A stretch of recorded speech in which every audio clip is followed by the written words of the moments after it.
They seated me at table 14, behind a floral arrangement so massive it could block a runway.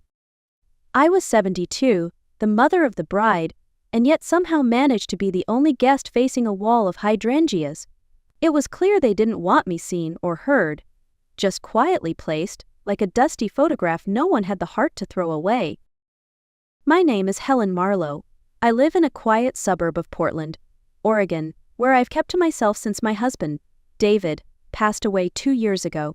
David was a financial analyst, disciplined, cautious, the kind of man who wore suspenders unironically and never made a decision without 3 backup plans. We lived simply on purpose. No flashy cars, no exotic vacations. People assumed we were just another frugal old couple coasting through retirement. I let them believe that, because sometimes being underestimated is the greatest power you have. That night at my daughter's wedding, I sat alone in my gray dress and my mother's old pearls, watching my new son-in-law work the room like a campaign trail. He had the charm of a game show host and the eyes of a man who never blinked. His name was Garrett Thornhill, and in 3 days, he would show up at my front door with legal documents he expected me to sign. What he didn't know was that he had just declared war on the wrong widow. The ceremony itself was beautiful white roses, candlelight, soft piano music echoing through the garden tent. My daughter, Rachel, looked radiant in the lace gown that once belonged to my grandmother. For a moment, I allowed myself to feel the joy. She deserved that. Every mother wants to see her child happy, even if the man she's marrying sets off silent alarms in your chest. Garrett made his rounds with the ease of someone who had practiced every handshake and smile in a mirror. He poured compliments like champagne, never spilling a drop. But I watched closely. He had different smiles, one for the wealthy guests, another for the useful ones, and none at all for anyone who couldn't offer him something. I caught him looking past me like I was background decor, until he suddenly appeared at my table. "Helen," he said, flashing his teeth, "isn't this all just magical?" "It's a fairy tale," I replied, right down to the part where the stepmother is conveniently forgotten. He laughed, too quickly. "I was hoping we could have dinner this week, just you and me. I'd love to get to know you better."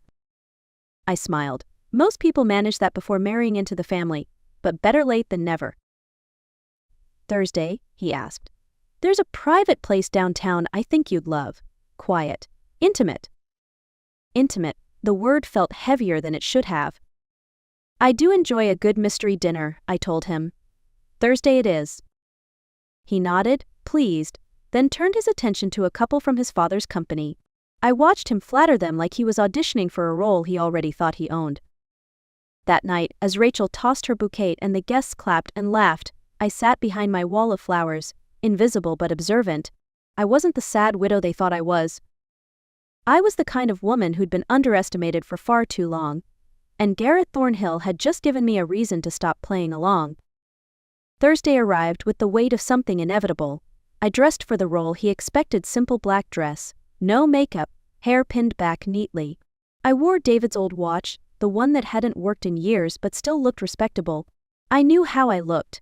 Modest, manageable, just the kind of woman a man like Garrett thought he could control. The restaurant was all polished wood and moody lighting. Garrett was already seated, waving at me like we were old friends. I could see the confidence in his posture, the certainty that tonight, he would get what he came for. "Helen," he said, rising, "you look absolutely lovely." "Thank you," I said, taking my seat. "This place certainly has ambience." He ordered wine, of course. Something French and difficult to pronounce. As the server disappeared, he leaned forward and gave me the look I'd seen him use on everyone he wanted to impress. "I've been thinking about you," he began. "Living alone can be hard, especially after losing someone." "It's not for the faint of heart," I replied. "Exactly. And I've been wondering if you've thought about protection, practical matters, legal concerns, financial decisions." There it was, the carefully veiled pitch. He reached into his bag and placed a manila folder between us. "Just some documents I had drafted," he said. "They'd allow Rachel and me to help you if needed. Medical choices, finances, nothing too complicated." I opened the folder slowly. Power of attorney, medical proxy, authorization for them to act on my behalf in case of declining mental clarity. It was all written in the soft language of concern, but it screamed of control. "This is thorough," I said. "My attorney specializes in elder care," he said, smiling. "It's all designed to make your life easier." "How thoughtful," I said, folding the papers closed. "Tell me, Garrett, did you bring a notary with you, too?" His face twitched, just slightly. "How did you?" "Lucky guess, you seem like a man who plans ahead." We stared at each other for a long second. Then he smiled again, but this time, it didn't quite reach his eyes. "Of course, take all the time you need," he said. I nodded, keeping my tone soft. "I will, but Garrett, you should know, I never sign anything I haven't already read twice." That night, I couldn't sleep. I lay in bed staring at the ceiling fan, listening to it creak like it had something to say. My husband had always warned me, when someone offers help you didn't ask for, they're usually buying something you didn't agree to sell. At 2 a.m., I got out of bed, pulled on my robe, and went down to the basement. There, behind the furnace and the holiday decorations, sat a steel cabinet that hadn't been opened since David died. The key was still on his old key ring. My hands trembled not from fear but anticipation. Inside were our important documents, property titles, insurance papers, a few old photo albums. And tucked deep in the back, in a red envelope with my name on it, was a letter in David's handwriting. I unfolded it slowly. "Helen," it read. "If you're reading this, something has shifted. You need to know that I never trusted easily, and I never assumed good intentions from those who smiled too quickly. I've set aside a separate trust. You won't find it in the usual accounts. It's hidden for a reason." He included the name of a bank, a private account, and an access code. I followed the instructions immediately. The next morning, sitting at my kitchen table with a black cup of coffee, I logged in. $33 million. I stared at the number like it might vanish.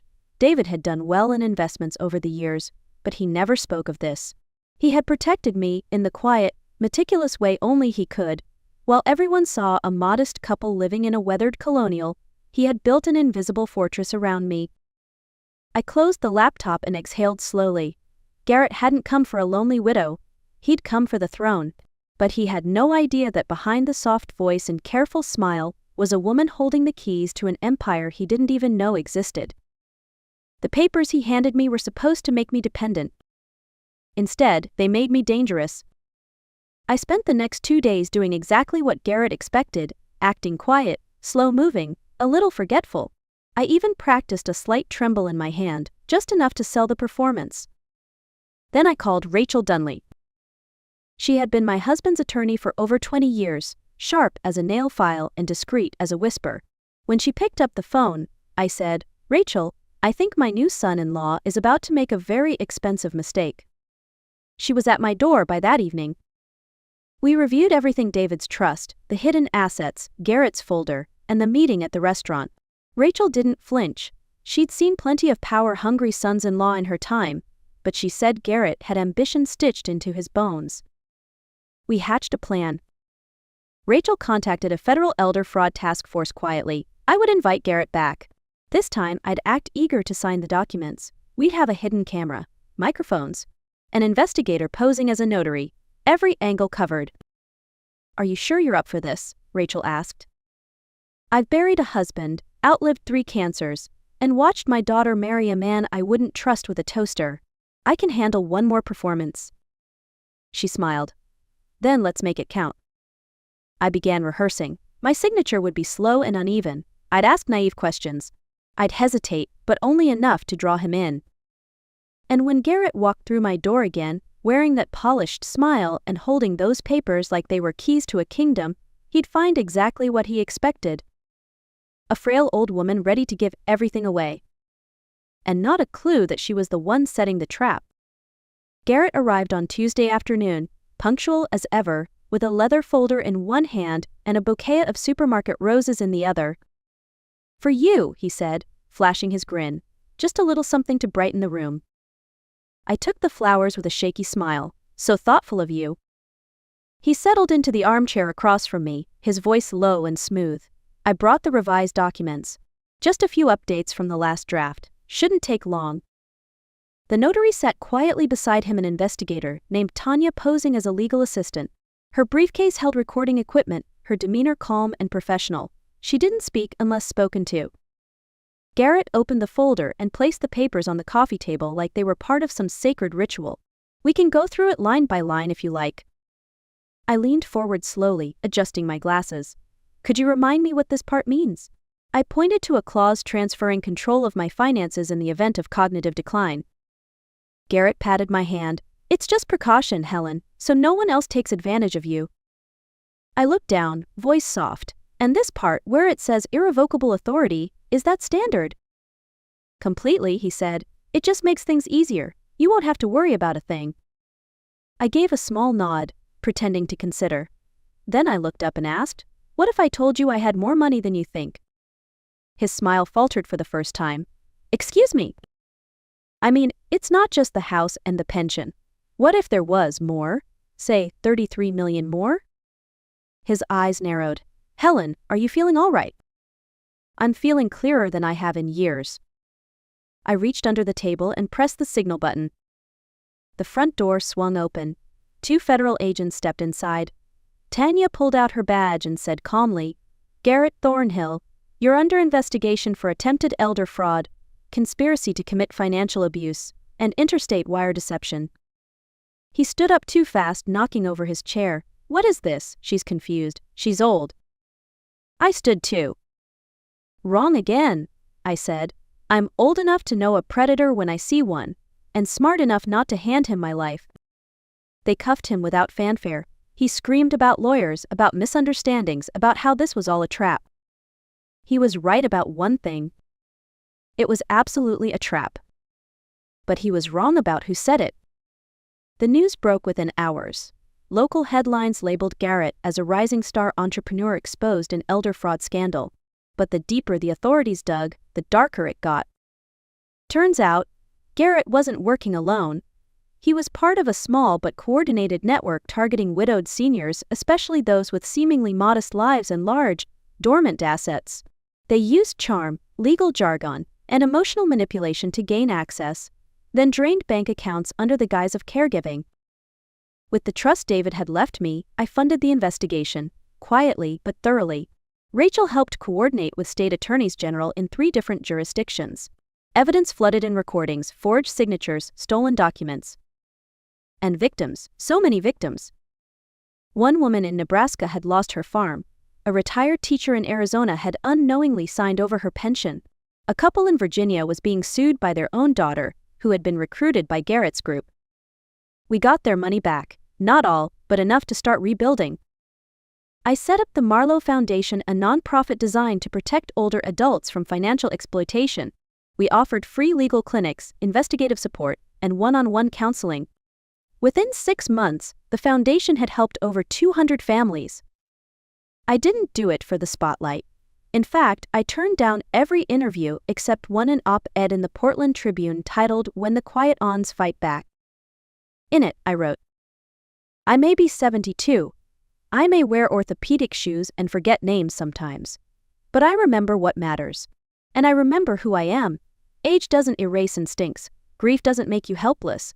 And silence, well, silence is just another kind of strategy. Garrett pled guilty to multiple charges. He cried in court. His voice shook. He said he was sorry. I believed he was sorry for getting caught. He was sentenced to 15 years. Rachel told me I could now rest easy. But I wasn't resting. I was building something. Not just for me, but for every older woman who's ever been told to sit quietly in the corner and be grateful. Because sometimes the ones you overlook are the ones who end up rewriting the rules. A year after Garrett's sentencing, I stood before a Senate subcommittee on elder protection in Washington, D.C. I wore the same pearl necklace I had worn to Rachel's wedding. This time, though, no one tried to hide me behind flowers. The room was quiet as I spoke. I'm not here as a victim, I began. I'm here as a warning. There are thousands like me widowed, aging, underestimated. We are not helpless. We are not irrelevant. We are simply unprotected, and that needs to change. The legislation we proposed, the Marlowe Act, aimed to increase penalties for financial exploitation of seniors and expand funding for state-run advocacy offices. It passed unanimously within 6 months. The foundation grew faster than I ever expected. We opened branches in 5 states.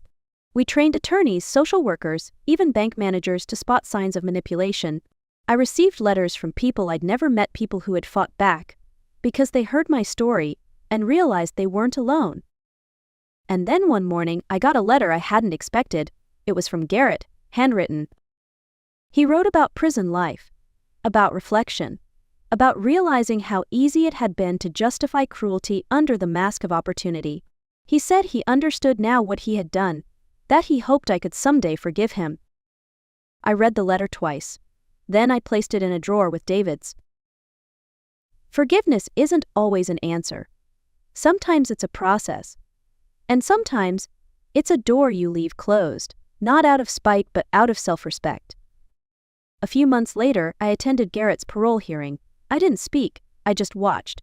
He looked older, smaller, but not changed. The board asked if I wished to make a statement. I stood up, nodded politely, and said only this. He's not sorry he hurt people, he's sorry he picked the wrong one. That was enough. His parole was denied. And as I walked out of that room, I realized I didn't feel triumph, I felt peace. Because justice doesn't always roar. Sometimes it walks softly, wears pearls, and never has to raise its voice. I still live in the same house in Portland. The garden is a little overgrown, and the porch swing creaks more than it used to. But there's comfort in familiar places, especially when you know who you are in them. Every morning I brew a single cup of coffee, open the paper, and read the names of people I'll probably never meet, people filing charges, winning lawsuits, reclaiming what was taken. And sometimes, buried in those headlines, I see the quiet fingerprints of the Marlowe Foundation. We've helped recover over $80 million in stolen assets. We've trained thousands of professionals across the country. And more importantly, we've helped restore dignity to people who were told they didn't matter anymore. It's strange, isn't it? How one dinner, one folder of papers, one smug smile, can change the course of everything. Garrett thought he saw a tired old woman with no fight left. What he didn't see was the steel beneath the softness, the mind behind the manners. He didn't see a woman who had been loved deeply, who had learned patience from grief, and who had nothing left to lose except her name. I didn't let him take that. And now, every time I meet a new client, every time I sit across from someone who's been lied to, dismissed, or drained dry by people they once trusted, I tell them what I had to tell myself. You are not weak, you are not invisible, and you are absolutely not alone. That's the mission now, not revenge, exactly, but restoration, a quieter kind of justice. One that doesn't just punish what's broken, but rebuilds what's been forgotten. Starting with us. If you've made it this far, thank you for listening, for caring, and for making space for stories like mine. Maybe you know someone like Helen Marlowe, maybe it's your neighbor, your aunt, your father. Maybe it's you. If you've ever been made to feel invisible, if someone you trusted tried to take more than you were willing to give, I hope you remember this. You still have power. You still have a voice. And sometimes, all it takes is one moment of clarity to start rewriting the ending. If this story resonated with you, if it stirred something, or reminded you of your own quiet battles, I'd love for you to share it. Leave a comment, tell us what part hit home, and if you know someone who needs to hear this, send it their way. Because these stories aren't just entertainment, they're reminders. Reminders that truth has a pulse. That dignity doesn't fade with age. And that the strongest revolutions often start in the softest rooms. This is the art of revenge, where silence isn't surrender, and grace can still be fierce. Thank you for watching. Take care of yourselves. And take care of the ones people tend to overlook.